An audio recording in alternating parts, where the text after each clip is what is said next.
Okay, सबसे पहले हमारे पास जब भी हमें कोई आउटपुट चाहिए होती है तो उसके लिए हम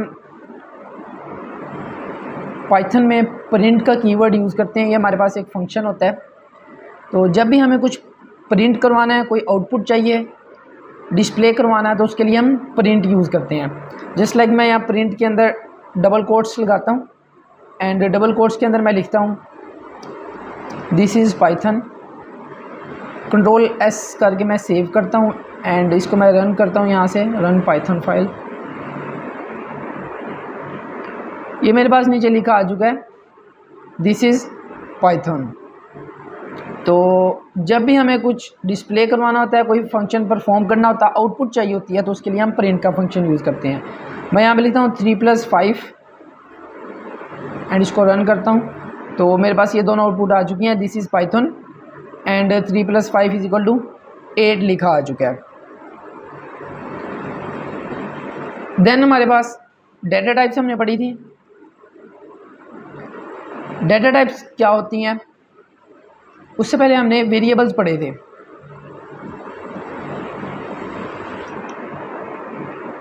वेरिएबल हमारे काम को आसान करने के लिए होते हैं। इसको मैंने समझाया ऐसे था कि हमारे पास कह लें कि घर का एक बर्तन है और बर्तन के अंदर हम जैसे खाना डालते हैं, उसको स्टोर करते हैं। इसी तरह वेरिएबल जो होता है कंटेनर होता है, एक बर्तन होता है जिसके अंदर हम अपना वैल्यू को, अपने डाटा को स्टोर करते हैं। वेरिएबल लिखने का तरीका क्या है, वेरिएबल का नेम होता है। सबसे पहले मैं वार रख लेता हूँ लेट्स से एंड इक्वल का साइन, और इक्वल को हम कहते होते हैं असाइनमेंट ऑपरेटर। और देन हम यहाँ पे अपना डाटा लिखते हैं, वैल्यू डाटा कुछ भी हो सकता है। यहाँ पे मैं लिख देता हूँ दिस इज़ पाइथन एंड अगर मैं इसको यहाँ पे प्रिंट करवाता हूँ, प्रिंट वार करता हूँ यहाँ पे और इसको अगेन रन करता हूँ, तो यहाँ पे आप देखें हमारे पास यहाँ पे दिस इज़ पाइथन लिखा आ चुका है। तो वेरिएबल्स हमारे पास क्या करते हैं, डाटा को स्टोर करते हैं। अब अगर मुझे बार बार यही प्रिंट करवाना होगा तो मुझे हर दफ़ा दिस इज़ पाइथन नहीं लिखना पड़ेगा, मैं वार यूज़ कर लूँगा। एंड आल्सो अगर मुझे कोई चेंज करना हो इसके अंदर तो मुझे बार बार हर लाइन में चेंज नहीं करना पड़ेगा। जस्ट लाइक दिस कि अगर मैंने 5 जगह इसको लिखा हुआ है तो मुझे क्या करना पड़ेगा, मुझे हर जगह चेंज करना पड़ेगा। अगर मैं पाइथन की जगह C++ लिख देता हूँ CPP, तो मुझे यहाँ भी चेंज करना पड़ेगा, इस लाइन में भी, सेकंड लाइन में एंड लास्ट लाइन में भी मुझे चेंज करनी पड़ेगी। लेकिन मैं क्या कर रहा हूँ, मैं वेरिएबल को यूज़ कर रहा हूँ। अब अगर मैं इसको अगेन लिख लूँगा और सिर्फ इसके अंदर चेंज कर देता हूँ, CPP लिख देता हूँ एंड इसको रन करता हूँ, तो मेरे पास एक ही दफ़ा चेंज करने में समय चेंज आ चुका है। तो ये वेरिएबल का कोई एक फ़ायदा होता है। ओके, जब हम नॉर्मल दूसरी लैंग्वेजेस में पढ़ते हैं, वेरिएबल में कहता होता हूँ कि जो वेरिएबल की कास्ट होती है, जो डाटा टाइप्स होते हैं ना, डाटा टाइप्स, ये वेरिएबल्स की कास्ट होती हैं। जैसे हमारे यहाँ कास्ट होती है ना, तो कास्ट का मेन पर्पज़ क्या होता है कि पहचाना जाए, पहचान के लिए कास्ट होती हैं कि इसका किस कास्ट से या फिर किस फैमिली, किस ख़ानदान से ताल्लुक़ है, तो वो पहचान के लिए होती हैं। इसी तरह जो डाटा टाइप्स हैं, ये कह लें कि वेरिएबल्स की कास्टें हैं, ज़ातें या ख़ानदान कह लें, उनको पहचानने के लिए होता है। तो कौन कौन सी डाटा टाइप्स होती हैं, राणे राजपूत नहीं होते इसके अंदर हमारे पास डाटा टाइप आ जाती है इंट, एक्चुअल में इंटीजर, स्पेलिंग पता नहीं क्या होता है इंटीजर के, इंटीजर होता है और इसको हम इंट से शो कर देते हैं। और इसके अंदर हमारी गिनती आ जाती है, कोई भी 1 2 3 4 6 7 8 कुछ भी आप लिख सकते हैं। सेकंड हमारे पास डाटा टाइप आती है स्ट्रिंग की। स्ट्रिंग हमारे पास होता है कुछ भी जो डबल कोट के अंदर लिखा हो, कोई भी ऐसी वैल्यू, कोई भी चीज़ जो हमने डबल कोट्स के अंदर लिखी है, इसके अंदर डबल कोट्स या सिंगल कोट्स के, ये सिंगल कोट्स दोनों यूज़ होते हैं, हम दोनों यूज़ कर सकते हैं। तो इसको हम स्ट्रिंग कहते हैं। यहाँ पे S आएगा। ओके, यहाँ पे स्ट्रिंग के अंदर मैं कुछ भी ABC वगैरह लिख देता हूँ। मैं यहाँ पे अगर गिनती भी लिख देता हूँ तो ये एज ए स्ट्रिंग यूज़ होगी। तो जो भी डबल कोट्स के अंदर लिखा होगा उसको हम स्ट्रिंग कहेंगे। स्ट्रिंग के हमारे पास बाद में हमारे पास बूलियन एक डाटा टाइप है और इसको हम बूल कह देते हैं। स्ट्रिंग को हम str कह देते हैं, और बूलियन में हमारे पास ट्रू फॉल्स आ जाते हैं, ट्रू एंड फॉल्स। इसी तरह एक हमारे पास जो डाटा टाइप फ्लोट यूज़ होती है, फ्लोट जो होता है हमारे पास नंबर्स होते हैं डॉट्स वाले, पॉइंट्स वाले नंबर, रेशोज़ में जो होते हैं, जस्ट लाइक 34.5, यहाँ हम लिख लेते हैं 3.7, यहाँ हम लिख लेते हैं 6.1, कुछ भी, तो ये हमारे पास फ्लोट्स होते हैं। ये हमारे पास डाटा टाइप्स होती हैं। डाटा टाइप क्या होती है? वेरिएबल की कास्ट, वेरिएबल की पहचान। अब इस वेरिएबल की पहचान क्या है, इस वेरिएबल की कास्ट क्या है, डबल कोट्स के अंदर लिखा है, इसका मतलब ये वेरिएबल क्या है, ये वेरिएबल स्ट्रिंग है। और अगर मैं यहाँ पे इसको शो करवाना चाहूँ, मैं देखना चाहता हूँ, मुझे नहीं पता, मैं यहाँ पे लिखता हूँ टाइप, ब्रैकेट में वार लिखता हूँ, इसको मैं सेव करता हूँ एंड इसको रन करते हैं। तो ये देखिए मेरे पास यहाँ पे क्या लिखा आ रहा है, क्लास स्ट्रिंग। और अगर मैं वार की जगह लिख देता हूँ गिनती, कोई भी काउंटिंग, एंड इसको रन करता हूँ, तो अब मेरे पास क्या लिखा आ रहा है, क्लास क्या लिखी आ रही है, वार की वेरिएबल की इंट लिखी आ रही है। इसी तरह अगर मैं इसको पॉइंट्स में ले देता हूँ, 0.5 कर लेता हूँ एंड अब इसको रन करता हूँ, तो मेरे पास क्लास फ्लोट आ रही है। एंड इसको रिमूव करके मैं यहाँ पे 2 लिख देता हूँ एंड देन इसकी क्लास चेक करते हैं, तो ये हमारे क्लास क्या आ रही है, बूल आ रही है, बूलियन। तो ये कुछ फेमस डाटा टाइप्स हैं जो मैंने आप लोगों को बता दिए। इसके अलावा और भी हैं। पाइथन जो सी है मैंने बताया था, एक इंटेलिजेंट लैंग्वेज है, क्लास का होशियार बच्चा है जो अगले दिन का काम पहले करके आता है। तो पाइथन के अंदर हमें वेरिएबल को बताने की ज़रूरत नहीं पड़ती इसकी डाटा टाइप क्या है, जबकि अगर आप C++, जावा, दूसरी लैंग्वेजेस यूज़ करते हैं तो हमें बताना पड़ता है कि इस वेरिएबल की टाइप क्या है, डाटा टाइप क्या है। फॉर एग्जांपल C++ के अंदर अगर हम लिखते हैं तो हमें लिखना पड़ता है int var is equal to, उसकी वैल्यू लिखनी पड़ती है। हमें पहले इंट लिखना पड़ता है कि इस वेरिएबल की डाटा टाइप इंट है। यहाँ पर अगर हम स्ट्रिंग यूज़ कर रहे होते हैं तो हमें लिखना पड़ता है कि मैं इस वेरिएबल के अंदर कोई स्ट्रिंग वैल्यू स्टोर करने वाला हूँ, जबकि पाइथन के अंदर हमें नहीं बताना पड़ता, वो ऑटोमेटिकली उसको डिटेक्ट कर लेता है। ओके, उसके बाद इनपुट फंक्शन हमने नेक्स्ट से किया था, और इनपुट फंक्शन की मैंने ख़ास बात ये बताई थी कि इनपुट फंक्शन में हम अगर कुछ भी लेते हैं तो वो हमेशा हमें स्ट्रिंग मिलता है। इनपुट फंक्शन के अंदर अगर हम कुछ भी लेते हैं, इनपुट क्या है C++ के अंदर सी इन, अगर मुझे यूज़र से वैल्यू लेनी हो, फॉर एग्जांपल मैं लिखता हूँ input right your name and इसको मैं रन करता हूँ, तो यहाँ पे मेरे लिखा आ गया राइट योर नेम। मैं यहाँ पे कुछ भी लिखता हूँ, ओके ठीक है। तो इनपुट जो होता है हमारे पास यूज़र से वैल्यू लेता है। अगर मैं यहाँ पे राइट एनी नंबर लिख देता हूँ, एनी नंबर, एंड इसको मैं रन करता हूँ, और यहाँ पे अगर मैं कोई नंबर दे देता हूँ तो ये तब भी एज ए स्ट्रिंग ही रहेगा, ये एज ए स्ट्रिंग ही रहेगा, इंट नहीं होगा। मुझे इसको इंट करने के लिए इसकी टाइप कास्टिंग करनी पड़ेगी। टाइप कास्टिंग क्या होती है, जिसमें टाइप कास्टिंग यह है कि आप किसी वेरिएबल की डाटा टाइप चेंज कर दो। फॉर एग्जांपल मैं यहाँ पे लिखता हूँ 4, इस इंट को मैं 1 मिनट के लिए रिमूव कर देता हूँ। मैं यहाँ पे लिखा 4 प्रिंट टाइप ऑफ वार, मेरे पास क्या टाइप आ रही है, क्लास आ रही है, इंट आ रही है। अब मैं क्या करता हूँ, इस वार की मैं क्या करने लगा हूँ, टाइप कास्टिंग करने लगा हूँ, इसकी डाटा टाइप चेंज करने लगा हूँ। मैं यहाँ पे लिखता हूँ वार इज़ इक्वल टू, मेरे पास पहले इंटीजर था, मैं यहाँ पे str लिखता हूँ, ये कीवर्ड है। C++ में हम स्ट्रिंग कंप्लीट लिखते हैं। ओके, str के अंदर मैं वार लिख देता हूँ एंड इसको मैं कॉपी करता हूँ और करने से पहले पेस्ट कर देता हूँ। अब मैंने क्या किया, यहाँ पे मैंने अभी उसकी डाटा टाइप चेंज नहीं की, देन मैंने डाटा टाइप चेंज करके उसको अगेन प्रिंट करवा लिया। अब इसको रन करके देखते हैं, तो ये देखिए मेरे पास पहले क्लास क्या आ रही है, इंट आ रही है, और सेकंड नंबर पर क्लास क्या आ रही है, स्ट्रिंग आ रही है। तो इसको हम क्या देते हैं,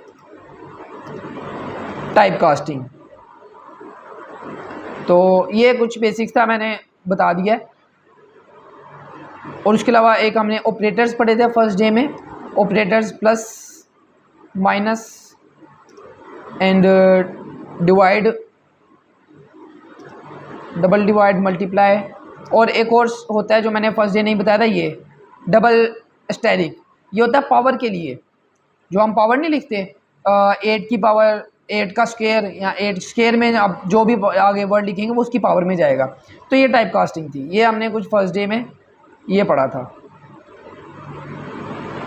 और इसका मैंने वो शेयर की या फाइल में अगेन शेयर कर दूंगा, कुछ स्टूडेंट्स के शायद ओपन नहीं हो रही थी, तो उसके अंदर पॉइंट्स में आपको सारा लिखा हुआ है। तो आज के हम टॉपिक पर आते हैं, लूप्स पे।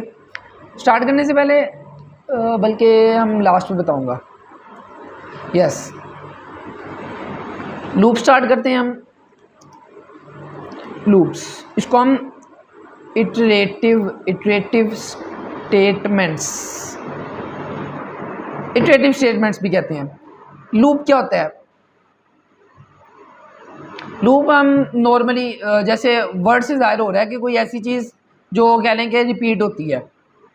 एक लूप होता है जिसके अंदर रिपीटिशंस होती हैं। तो हमें डेली लाइफ में भी कह लें समटाइम्स कुछ काम ऐसे होते हैं जो हमें बार बार रिपीट से करने पड़ते हैं, बार बार करने पड़ते हैं।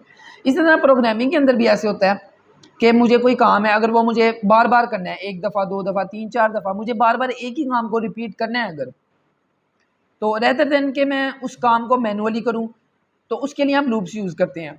फॉर एग्जांपल ले लेते हैं। मैं यहाँ पे लिखता हूँ प्रिंट 1, इसको मैंने करवा दिया, 1 हो गया मेरे पास, रन हो चुका है। मैं कहता हूँ 10 तक गिनती लिखो। आप क्या करोगे, मैक्सिमम ये करोगे, इसको कॉपी पेस्ट कर लोगे नीचे, एंड 2 3 4 5 6 7 8 9 10, आप इस तरह 10 तक कर लोगे इसको। व्हाट इफ़ कि अगर मैं आपको कहूँ आप 100 तक कर लो,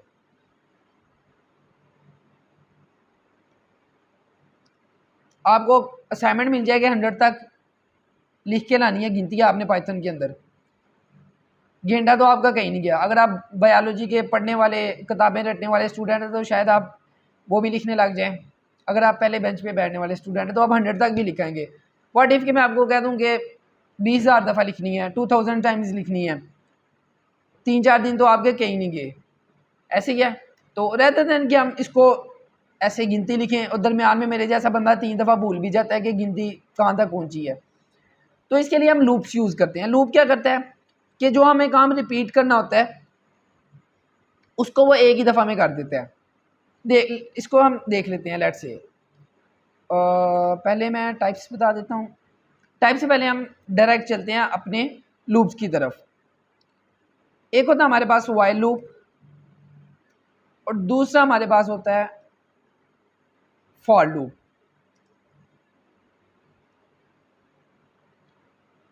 अदर लैंग्वेज, कुछ और लैंग्वेजेस के अंदर डू व्हाइल लूप भी होता है,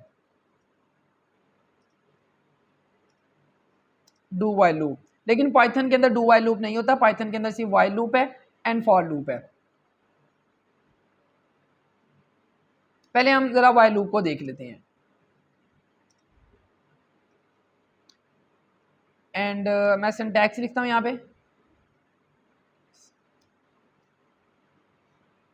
मैंने पिछले लेक्चर में भी बताया था आप लोगों को कि अगर आप बिगिनर हैं, स्टार्ट कर रहे हैं प्रोग्रामिंग, बिल्कुल स्टार्ट कर रहे हैं, तो हमेशा सबसे पहले आप सिंटैक्स लिखें। कोई चीज़ जब आप नहीं सीखते हैं, फॉर एग्जांपल अभी आप लूप सीखने लगे हैं, तो एक दफ़ा इसका कंप्लीट सिंटैक्स जोन से है ना वो आप किसी जगह लिख लें अपने सामने, और जब भी आप लूप यूज़ करने लगेंगे तो आप सिंटैक्स को देखें और उसके मुताबिक लूप को यूज़ करें। अदरवाइज़ आप कोई नई चीज़ आएगी ना तो आपको डिफ़िकल्ट होगी उसके अंदर। तो सिंटैक्स जोन सा होता है वो स्टार्ट के अंदर ज़हन में बिठाने के लिए ज़रूरी होता है। सिंटैक्स ज़रूर लिखा करें। सिंटैक्स में मैं यहाँ पे लिख देता हूँ व्हाइल लूप का सिंटैक्स क्या होता है। मैं यहाँ पे लिखता हूँ, सबसे पहले हमारा कीवर्ड है व्हाइल, इसको हम रिजर्व वर्ड्स भी कहते हैं। व्हाइल एंड ब्रैकेट के अंदर कंडीशन लिखेंगे हम, कॉलन, इंटर, और यहाँ पे हम टैब प्रेस करेंगे स्पेसिस के लिए। मैंने आप लोगों को कल भी बताया था कि ब्लॉक ऑफ कोड के लिए हमेशा आपकी 4 स्पेसिस होनी चाहिए, अदरवाइज़ आप इस लूप से बाहर आ जाएंगे। यहाँ पे आपके पास होगी ब्लॉक ऑफ कोड होगा आपका जो आप लिखना चाहते हैं, और same as it is for loop का भी है, वो भी मैं साथ ही बता देता हूँ। एंड यहाँ पे लिखना है for condition colon code of block, code of block नहीं, ब्लॉक ऑफ कोड। ये शीज़ा फिज़ा हो गया है अगर आप में से किसी ने मीम देखी हो, block of code, code of block. तो ये हमारे पास सिंटैक्स है। अब हम क्या करेंगे, सबसे पहले हम लिखेंगे वाइल और उसके बाद हम अपनी कंडीशन लिखेंगे एंड देन अपना ब्लॉक ऑफ कोड रन करेंगे जो हमें कोड रन करवाना है। प्रैक्टिकल की तरफ चलते हैं। मैं एक वेरिएबल ले लेता हूँ i is equal to 0। Simple, कोई इसके अंदर रॉकेट साइंस नहीं है। i is equal to 0। While loop हम यहाँ पे लगाएंगे। सबसे पहले हमने क्या लिखना है, वाइल कीवर्ड, उसके बाद कंडीशन लगाते हैं। कंडीशन में मैं यहाँ पे लिखता हूँ i smaller than equal to 10। अभी i की वैल्यू कितनी है, 0 है। और मैंने यहाँ पे लिखा है जब तक i की वैल्यू 10 से कम है, जब तक i की वैल्यू 10 से कम है। इंटर करता हूं मैं और मैं यहां पे लिखता हूं प्रिंट i। अगर आप में से कोई साथ साथ कर रहा है तो इसको रन ना करिएगा अभी। Print i। अब क्या होगा, i की वैल्यू कितनी है, 0। जब तक i की वैल्यू 10 से स्मॉल है तो मैं उसको कह रहा हूँ प्रिंट i करो। अब अगर इसको मैं रन करता हूँ आपके सामने, इसको मैं रन करता हूँ 1 सेकंड के लिए।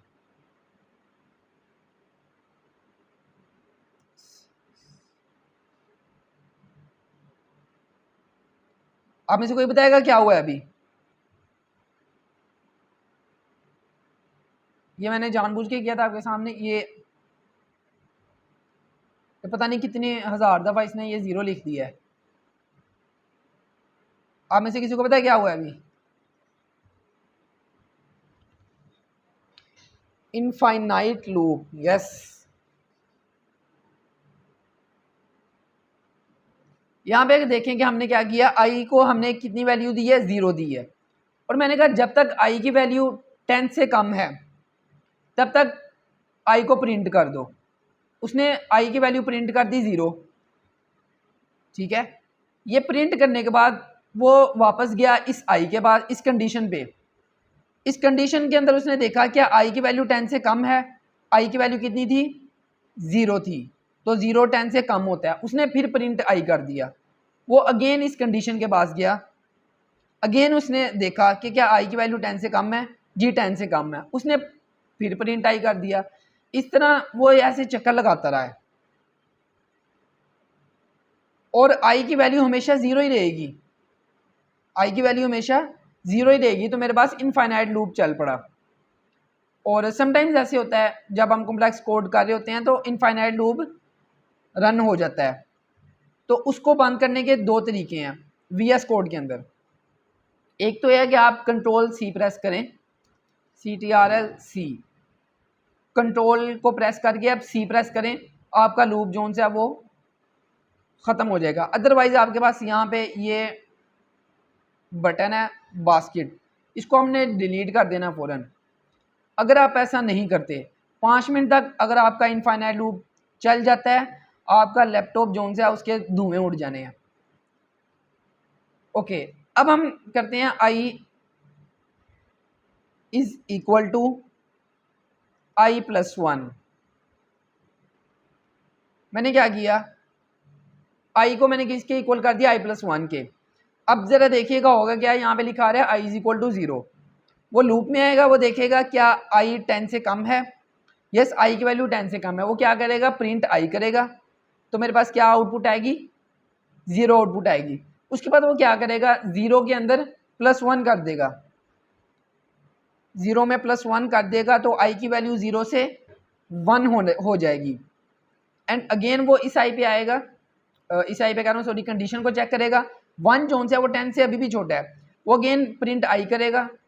अगेन अब i की हमारे पास वैल्यू कितनी है, i की वैल्यू हमारे पास 1 हो चुकी है। 1 is equal to 1 + 1, 1 is equal to 1 + 1, 2 हो जाएगा। And then again condition check होगी, प्रिंट आई होगा और इस आई की वैल्यू 2 हो चुकी है तो 2 + 1 इज इक्वल टू 3 हो जाएगा। अब अगर इसको हम रन करते हैं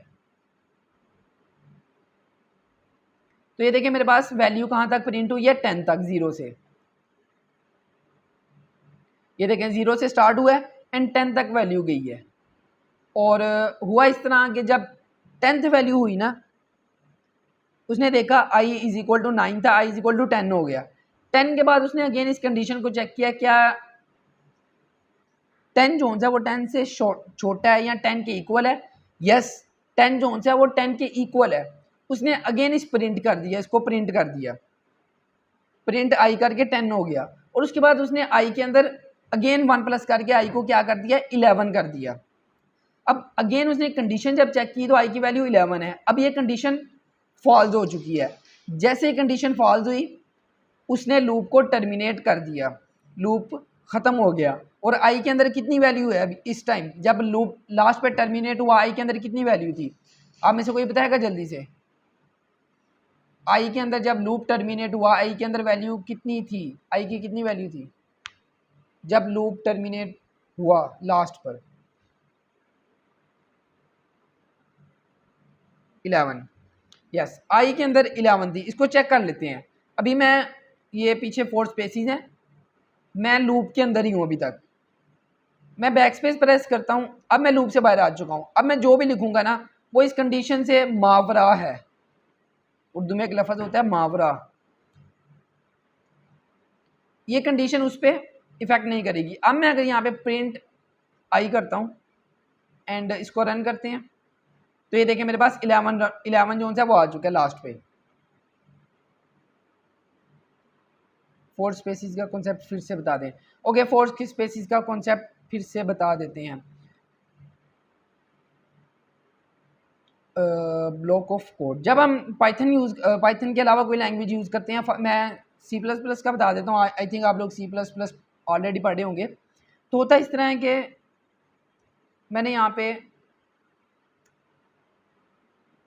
इसको मैं प्रिंट आई कर देता हूँ। ओके, नॉर्मली इस तरह होता है कि जब हम दूसरी लैंग्वेज में यूज़ करते हैं हम ब्रैकेट का यूज़ करते हैं। ये जो वाइल है ना, ये वाइल लूप है, ये कब तक एग्जीक्यूट होगा, मतलब ये अपनी नेक्स्ट कितनी लाइन तक एग्जीक्यूट होगा। इसके आगे मैं अगर लेट्स से कि इसको मैं बैक कर देता हूँ एंड यहाँ पे मैं अगेन लिख देता हूँ प्रिंट 34 34 34 34, ये मैंने लिख दिया। ये पीछे मैंने वाइल लगा दिया, कंडीशन लगा दी और नीचे मैंने ये प्रिंट कर दिया। अब इस वाइल जोन से ये वाला वाइल लूप ये कितनी लाइंस तक काम करेगा। इस तरह तो नहीं ना है कि हमने जो प्रोग्राम बनाया उस पूरे प्रोग्राम पर वाइल लूप लगाना है।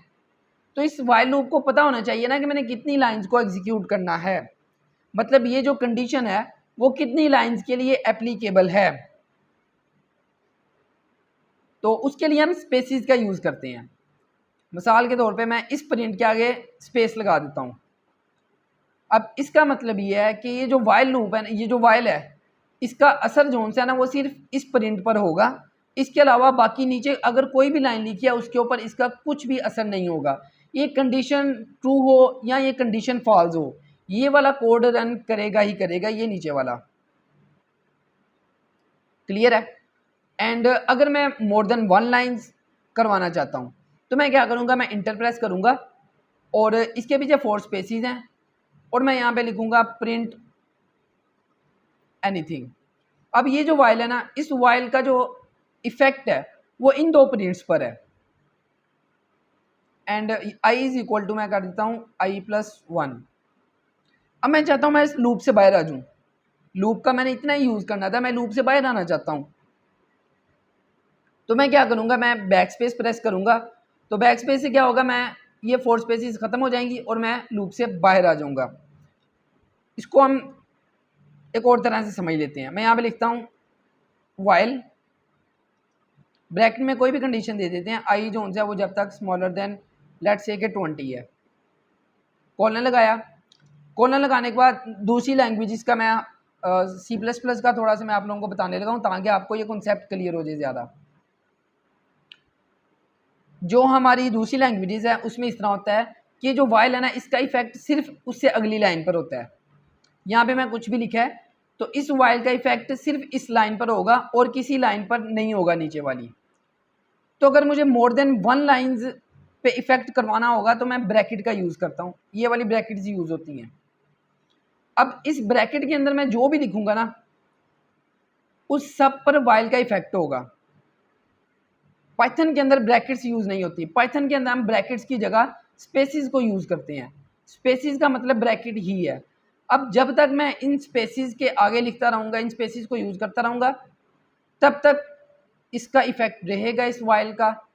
और जैसे ही मैं स्पेसिस से बाहर आ जाऊँगा तो इस वाइल का इफेक्ट जो है वो यहीं तक रहेगा और उसके नीचे किसी भी कोड पर, प्रोग्राम पर काम नहीं करेगा।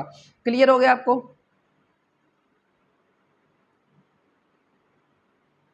Yes, okay. नेक्स्ट मूव करते हैं हम। वाइल हमने एक कंडीशन मैंने आप लोगों को सिंपल बता दी है, और उसके बाद मैं यहाँ पे एक स्ट्रिंग बना देता हूँ। मैं लिखता हूँ i is equal to Python पर डे है।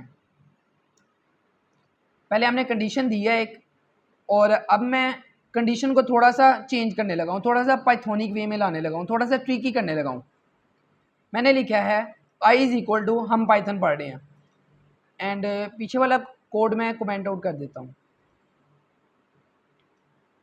मैं यहाँ पे लेंथ चेक करता हूँ। मैं कहता हूँ प्रिंट लेंथ। लेंथ जो है वो फंक्शन है एक, यह हमें किसी भी वेरिएबल की लेंथ बताता है।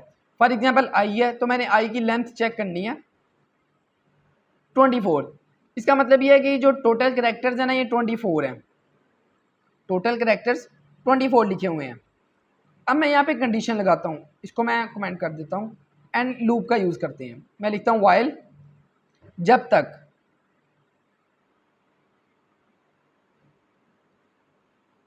आई की जगह हम यहाँ पे कर लेते हैं कोई ए यूज़ कर लेते हैं, ए।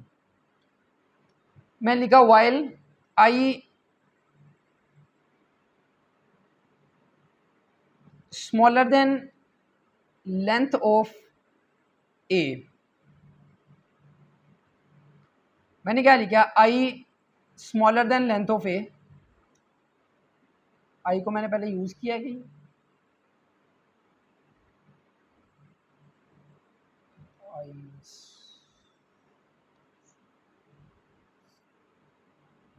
ओके, देख लेते हैं एरर क्यों दे रहा।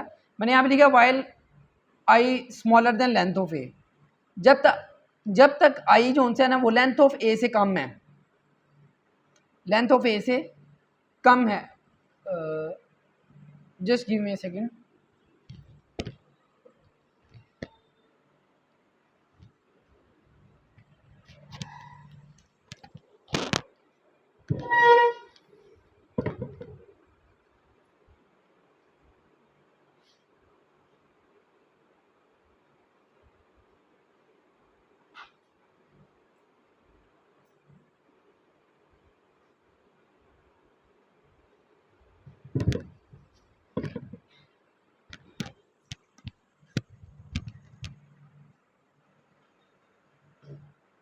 ओके, मैंने लिखा जब तक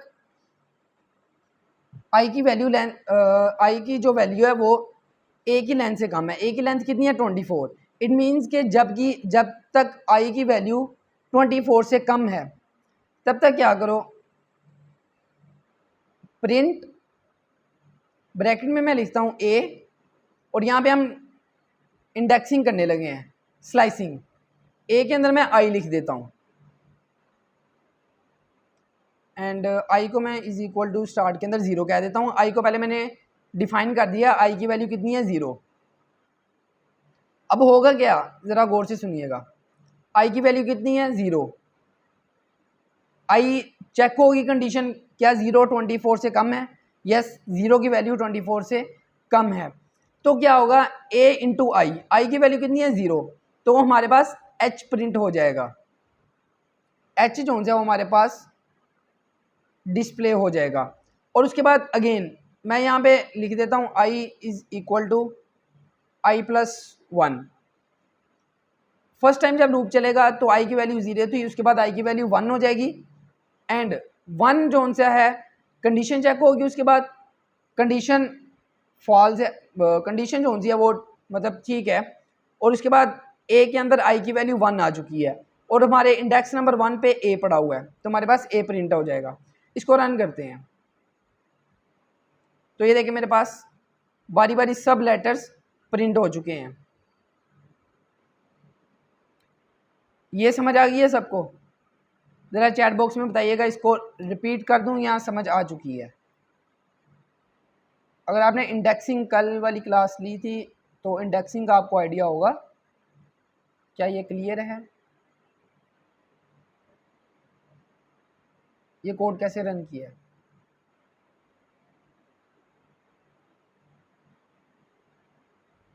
ओके, मैं रिपीट कर देता हूँ। प्रिंट वाला फिर से रिपीट कर दें, प्रिंट वाला फिर से रिपीट कर दें। आई थिंक आपने इंडेक्सिंग वाला लेक्चर नहीं लिया। इंडेक्सिंग क्या होती है, स्लाइसिंग क्या होती है, वो मैं अगेन बता देता हूँ।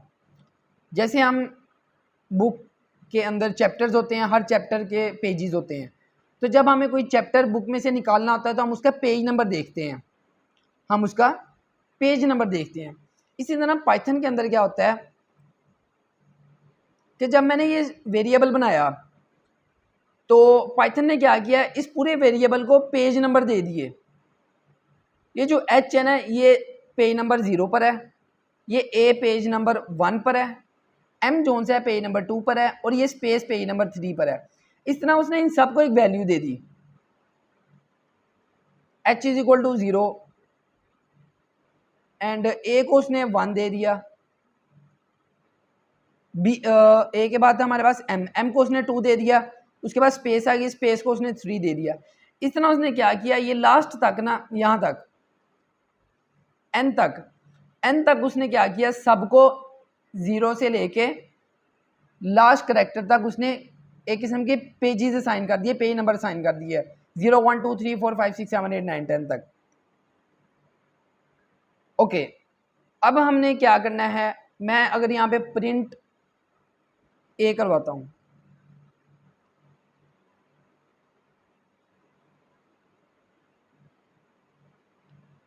इसको मैं प्रिंट ए करवाया तो मेरे पास ये प्रिंट हो चुका है, हम पाइथन पढ़ रहे हैं। ओके, अगर मैं चाहूँ कि मेरे पास सिर्फ हम पाइथन शो हो, मेरे पास सिर्फ हम पाइथन शो हो, यहाँ पे उसको भी रहने दें। मैं सिर्फ चाहता हूँ मेरे पास एच जोन से ना, ये एच प्रिंट हो। मैं इस कंप्लीट को नहीं प्रिंट करवाना चाहता, मैं सिर्फ एच को प्रिंट करवाना चाहता हूँ।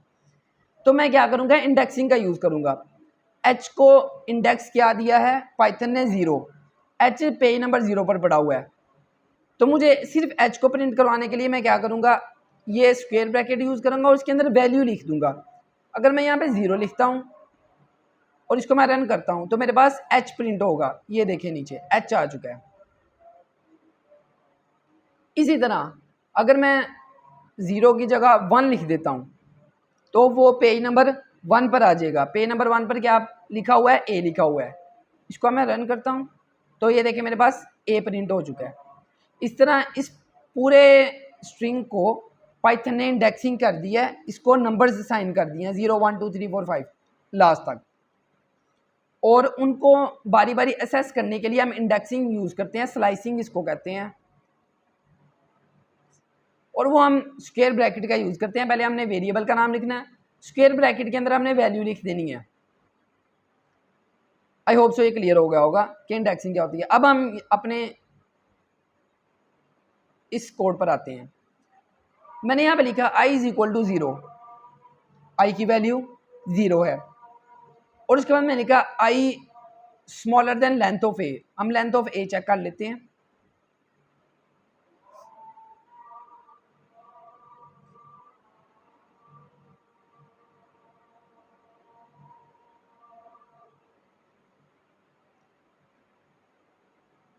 आई just wait a second, length of a, sorry, yes, मेरे पास लेंथ ऑफ ए आ रही है 24। इट मीन्स ये इस ए के अंदर ये जो तमाम करेक्टर्स हैं ना, ये टोटल 24 हैं। मतलब यहाँ पे एच जोन से 1 2 3 4 5 6 7 8 9 10 11 12 13 14 15 16 17 18 19 20 21 22 23 24, ये इसकी लेंथ है ए की, ये टोटल 24 है। ओके, अब मैंने क्या किया, i इज इक्वल टू 0 दे दिया और मैंने लिखा जब तक i की वैल्यू लेंथ ऑफ a से कम है। लेंथ ऑफ a कितनी है 24। इट मीन्स जब तक i की वैल्यू 24 से कम है, जब तक i की वैल्यू 24 से कम है तब तक ये कोड रन होगा। ओके, कोड क्या है, प्रिंट a इंटू आई। ये ऊपर मैंने जैसे लिखा था, कहाँ पे गया, ये a1 लिखा था, a2 लिखा था, इसी तरह मैं लिख दिया प्रिंट a इंटू आई। आई की वैल्यू कितनी है, आई किसके इक्वल है, आई इक्वल है यहाँ पे 0 के, ऐसे ही है। आई किसके इक्वल है, आई 0 के इक्वल है और a ऑफ आई कितना हुआ, ये h हुआ। a हमारे पास ये स्ट्रिंग है, i की वैल्यू 0 है और 0 पर हमारे पास h पड़ा हुआ है। ओके ठीक है, h प्रिंट हो जाएगा और उसके बाद मैंने क्या किया, i+1 कर दिया। i की वैल्यू कितनी थी, 0 थी, 0 के बाद +1 हो गया, i किसके इक्वल हो जाएगा, 0 + 1 इज इक्वल टू 1 हो जाएगा। अब i की वैल्यू 1 हो चुकी है। अगेन कंडीशन चेक होगी, क्या 124 से छोटा है, यस 124 से स्मॉलर है। a इंटू आई, a के अंदर i की वैल्यू अब 1 आ चुकी है और अब इंडेक्स नंबर 1 पे क्या पड़ा हुआ है, h पड़ा हुआ है। प्रोग्रामिंग के अंदर इंडेक्सिंग हमेशा 0 से स्टार्ट होती है, इंडेक्सिंग हमेशा 0 से स्टार्ट होती है, इंडेक्सिंग हमेशा 0 से स्टार्ट होती है। ओके, 1 पर h पड़ा हुआ है, इसी तरह 2 पर m पड़ा हुआ है, 3 पर ये स्पेस है। तो ये क्या करेगा, बारी बारी i की वैल्यू 1 इंक्रीज होती रहेगी और साथ साथ इंडेक्सिंग होती रहेगी। a के अंदर जो जो एक करेक्टर है वो जिसके इक्वल है वो मुझे शो होता रहेगा। इसको मैं रन करवा देता हूँ और आप देखें मेरे पास उसने बारी बारी 24 हैं, मैंने यहाँ पे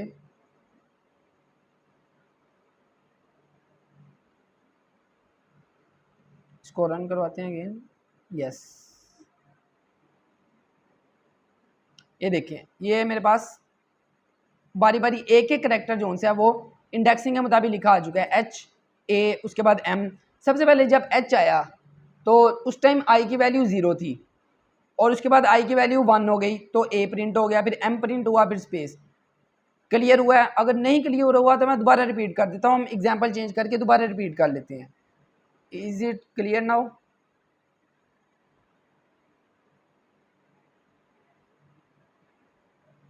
यस।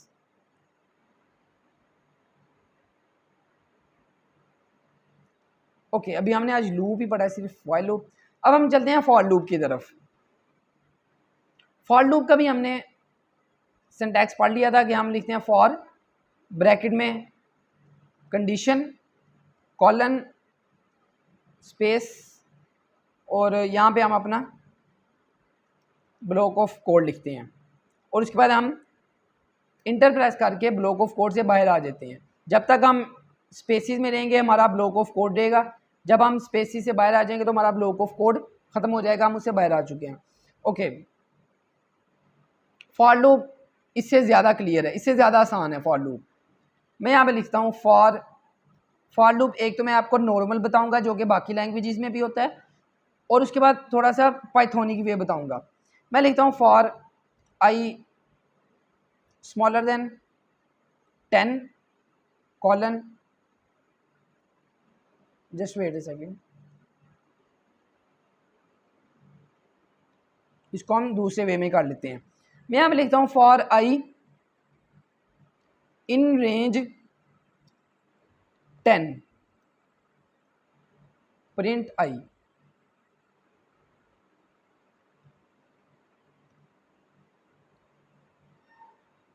एंड इसको मैं यस,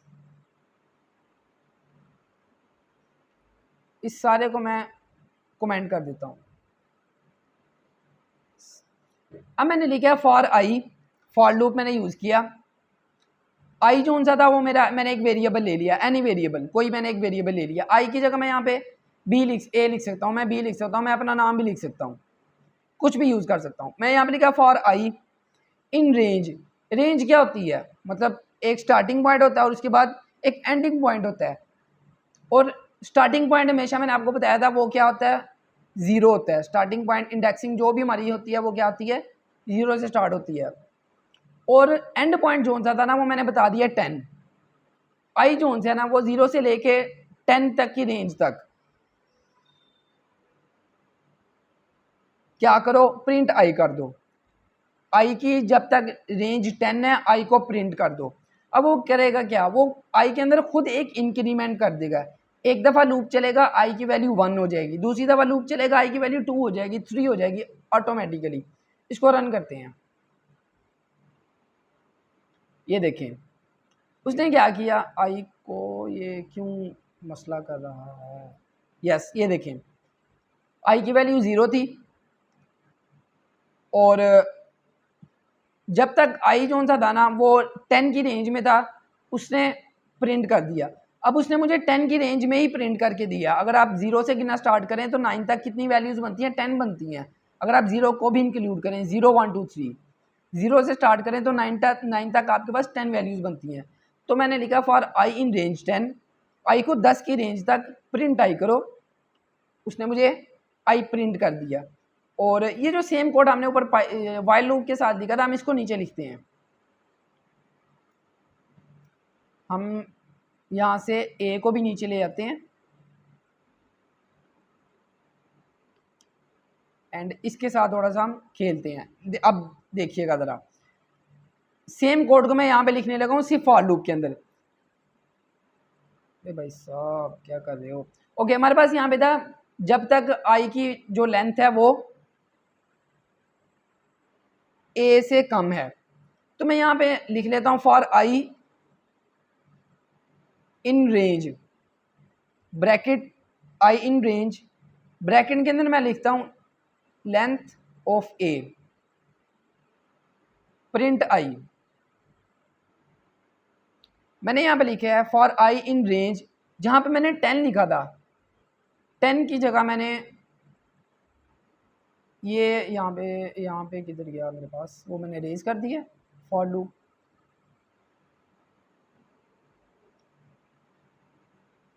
ओके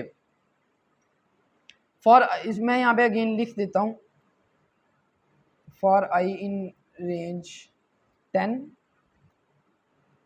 प्रिंट आई। तो मैंने पहले कुछ इस तरह से लिखा था, रेंज मैंने 10 दे दी थी। अब मैंने रेंज कितनी दिया उसको, लेंथ ऑफ ए के बराबर। मैंने रेंज उसको लेंथ ऑफ ए के बराबर दे दी है। और अगर मैं इसको रन करता हूँ तो मेरे पास 23 तक देखें रन हो चुका है। ए की हमने जब देखा था ए के अंदर कितने करेक्टर थे, 24 थे। अब उसने 0 से स्टार्ट किया है। अगर आप 0 से लेके 23 तक जाएं तो आपके पास 24 करेक्टर्स बनते हैं, 24 लेटर्स बनते हैं। तो फॉर लूप हमारे पास कुछ इस तरह से काम करता है, वो आई के अंदर ऑटोमेटिकली इंक्रीमेंट कर देता है। फॉर लूप क्लियर हुआ है, ज़रा बताइएगा। अभी थोड़ा सा नेक्स्ट मूव करना है हमने। फॉर लूप क्लियर है सबको, अभी हमने फॉर लूप ही पढ़ना है आगे अगेन।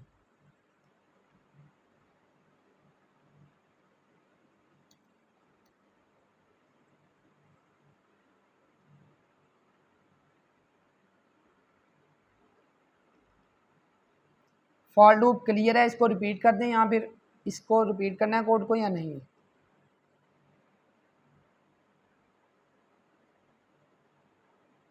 सो जाते हैं आप लोग।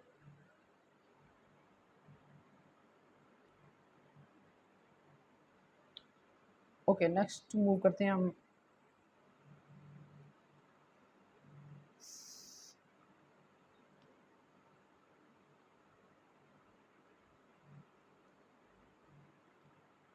क्लियर है। अब हम थोड़ा सा और मूव करते हैं। अब अभी हम ना प्योर पाइथन पढ़ रहे हैं, मतलब ये वाली कंडीशंस दूसरी लैंग्वेजेस में नॉर्मली नहीं होती। वाइल लूप जो हमने पढ़ा था वो एज इट इज़ ही दूसरी लैंग्वेजेस में भी एग्जीक्यूट होता है। अब मैं यहाँ पे लिखता हूँ फॉर आई इन रेंज ए। पहले मैंने लिखा था for i in range length of a, अब मैंने लिखा है for i in range a print I.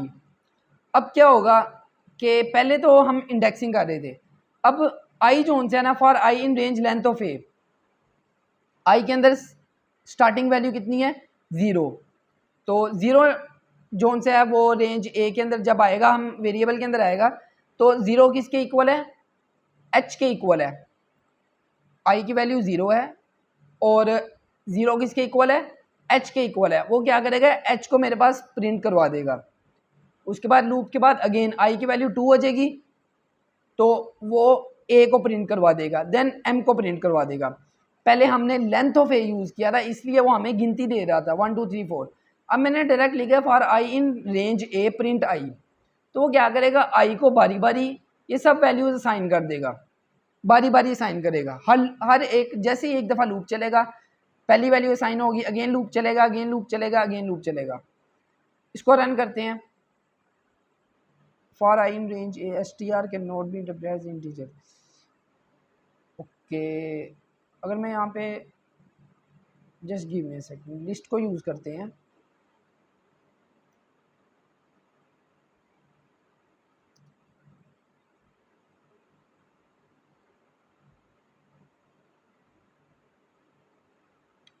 Normally ये हमारे पास लिस्ट पर काम कर जाता है, एप्पल एंड बनाना।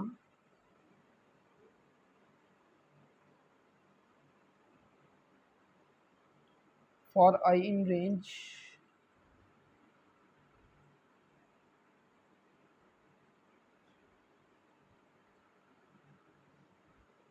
ओके, अगर हम यहाँ पे just give me a second 1 2 3 4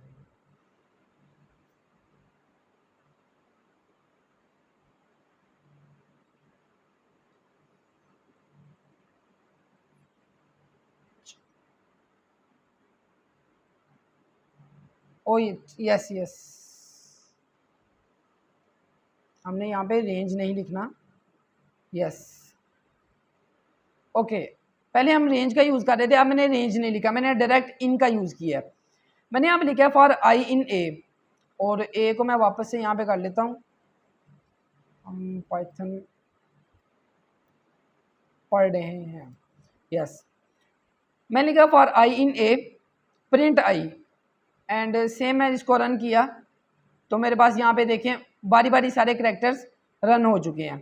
आई की वैल्यू मैंने बताया था इंडेक्सिंग 0 से स्टार्ट होती है, तो वो सबसे पहले आई को 0 साइन करेगा लूप, और उसके बाद 0 जो उनसे है ना वो एच के इक्वल हो जाएगा, इस एच के। जब हमने इन ए किया इसका मतलब यह है कि आई जो उनसे है ना वो ए के अंदर जो वैल्यूज़ है ना उनके इक्वल कर दो, और सबसे पहले उसने आई को एच के इक्वल कर दिया, देन प्रिंट आई किया तो हमारे पास एच प्रिंट हो गया, और उसके बाद आई की वैल्यू 1 हो गई। 1 किसके इक्वल है, 1 एच ए के इक्वल है, हमारे पास ए हो गया रन, और उसके बाद एम देन स्पेस पाइथन। तो इस तरह हम अपनी किसी भी स्ट्रिंग को या एरे को, एरे नहीं पाइथन के अंदर लिस्ट यूज़ होता है एरे की जगह, तो उनको हम इस तरह से प्रिंट करवा सकते हैं फॉर आई इन ए। ये भी क्लियर हुआ आप लोगों को इस इन का यूज़? थोड़ा सा और मैं इसको अगेन एलेबोरेट कर देता हूँ। मैं यहाँ पे लिखता हूँ fruit is equal to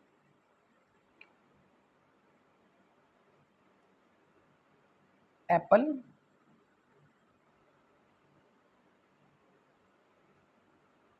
and banana grapes. और कौन सा फल होता है, अभी के लिए हम इतना रख लेते हैं। ये हमारे पास लिस्ट को हम इस तरह ब्रैकेट में करते हैं। इसका सर पर्पज़ यही होता है कि अगर हमने मोर देन 1 वैल्यूज़, स्ट्रिंग के अंदर हम सिर्फ एक वैल्यू स्टोर करते हैं, तो लिस्ट के अंदर हम मोर देन 1 वैल्यूज़ स्टोर कर सकते हैं। तो अगर मुझे ये सब प्रिंट करवानी हो, ये सब वैल्यूज़ अगर मुझे प्रिंट करवानी हो, तो मैं क्या करूँगा, मैं लिखूँगा for i in fruit and print i. तो ये क्या करेगा, 0 से स्टार्ट हो जाएगा, और बाद में उसको इक्वल करता रहेगा। 0 पे 0 इंडेक्स पे क्या है, एप्पल है, 1 इंडेक्स पे बनाना है, 2 इंडेक्स पे ग्रेप्स है, तो वो क्या करेगा, उसके इक्वल करता रहेगा एंड उसको बारी बारी रन करवा देगा। ये देखें, एप्पल बनाना ग्रेप्स। तो इस तरह से हमारे पास जो इन फंक्शन है, ये लूप जोन्स है, वो इस तरह से भी हमारे पास रन कर जाता है। एक तो हमने रेंज के साथ पढ़ा है और एक हमने रेंज के बगैर पढ़ा है। क्लियर है यहाँ तक? ज़रा आप बता दीजिएगा। अगर रिपीट करना है तो हम रिपीट कर लेते हैं अगेन। ये लिस्ट जोन्स है, किसी को अगर सही तरह इसका नहीं कॉन्सेप्ट क्लियर हो रहा तो कोई बात नहीं, ये जस्ट मैंने आपको एग्जांपल रिपीट करने के लिए समझाया था। बाकियों को भी क्लियर है?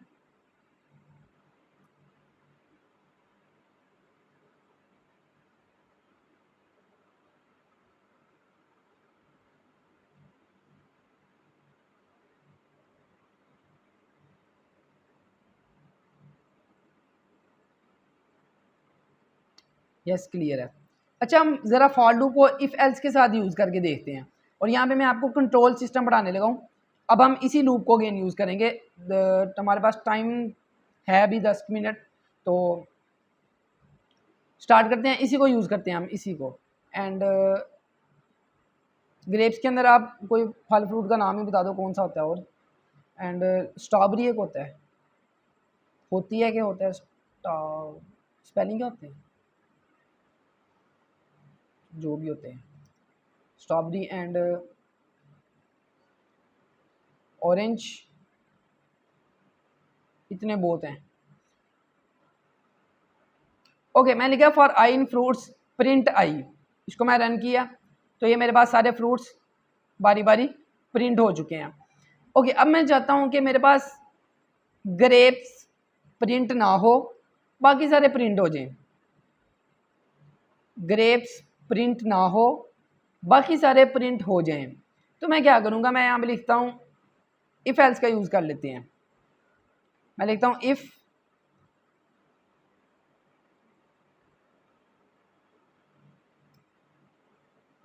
आई equal equal double equal to grapes. अगर तो आई ग्रेप्स के इक्वल है तो क्या करो, कंटिन्यू।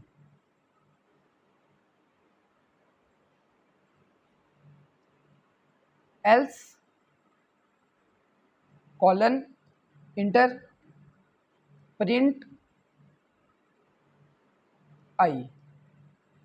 कंटिन्यू क्या करता है, कंटिन्यू हमारी इटरेशन को मूव ऑन करवा देता है। मतलब ओके, मैं नंबर्स की एग्जांपल ले लेता हूँ, ये कुछ कॉम्प्लेक्स हो जाएगा हमारे पास। एग्जांपल थोड़ा सा इजी कर लेते हैं, just give me a second, मैं एग्जांपल इजी ले लेता हूँ थोड़ी सी।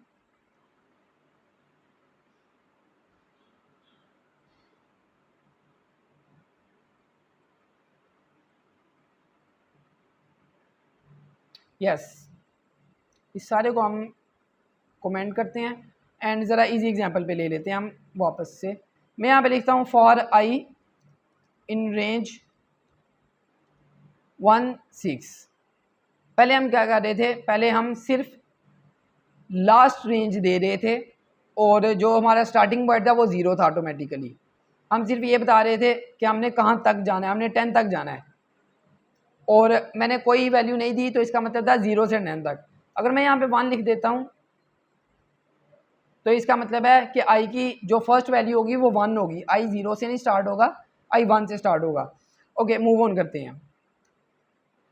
For i in range 1 to 10, और इसको अगर मैं सिंपल प्रिंट करवा दूँ तो हमारे पास यहाँ पे प्रिंट हो जाएगा आई जोन से वो 1 से 10 तक प्रिंट हो जाएगा, 1 से 9 तक। एंड यहाँ पे मैं लिखता हूँ if i equal equal to 4। मैं चाहता हूँ 1 से 9 10 तक प्रिंट हो लेकिन 4 प्रिंट ना हो, तो मैं लिखता हूँ if number equal equal to 4 continue. And अब मैं इफ़ से बाहर आ चुका हूँ, इफ़ से बाहर आके मैं लिखता हूँ प्रिंट आई। अब क्या होगा, पहली इटरेशन चलेगी आई जोन से है वो 1 है, प्रिंट हो जाएगा, 2 प्रिंट हो जाएगा, 3 प्रिंट हो जाएगा। जब 4 की बारी आएगी ना तो ये कंडीशन ट्रू हो जाएगी, आई इज इक्वल टू 4 हो जाएगा, तो वो क्या करेगा, कंटिन्यू कर देगा। कंटिन्यू का मतलब ये है कि जो 4 है ना,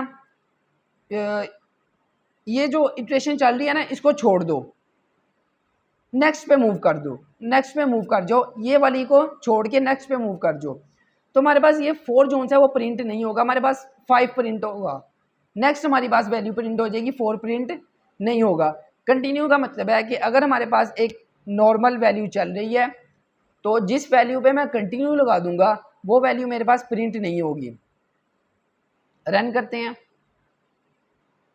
ये देखें मेरे पास 1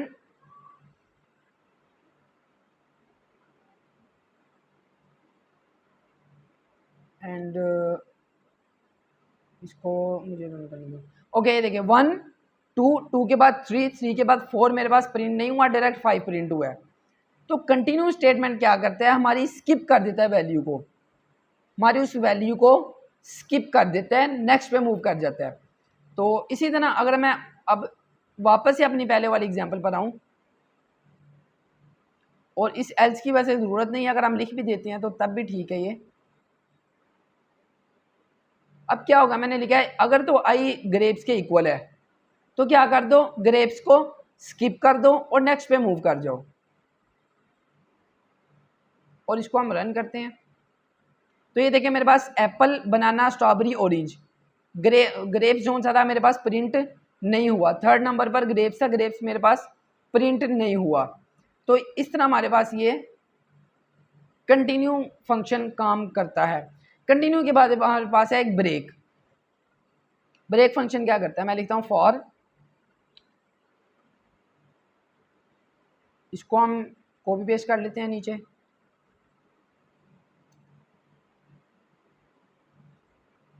मैंने लिखा for i in range 1 to 10 and if i equal to मैं कहता हूँ 5 और मैं यहाँ पे ब्रेक लगा देता हूँ। ब्रेक का क्या मतलब है, सिंपल ब्रेक का क्या मतलब होता है, रुक जाना, ब्रेक लगा देना, रुक जाना। यहाँ पे भी वही मतलब है इसका। अगर तो आई 5 के इक्वल है तो रुक जाओ। कंटिन्यू का क्या मतलब था, इसको स्किप करके नेक्स्ट पे मूव कर जाओ। ब्रेक का क्या मतलब है, रुक जाओ, बस खत्म करो इसको। तो जैसे ही आई इक्वल टू 5 होगा तो वो क्या करेगा, इस इटरेशन को ब्रेक करके लूप से बाहर आ जाएगा। नेक्स्ट 5 6 7 8 कुछ भी प्रिंट नहीं करवाएगा, वो इस लूप से बाहर आ जाएगा, इस इफ से भी बाहर आ जाएगा और इस लूप से बाहर आ जाएगा।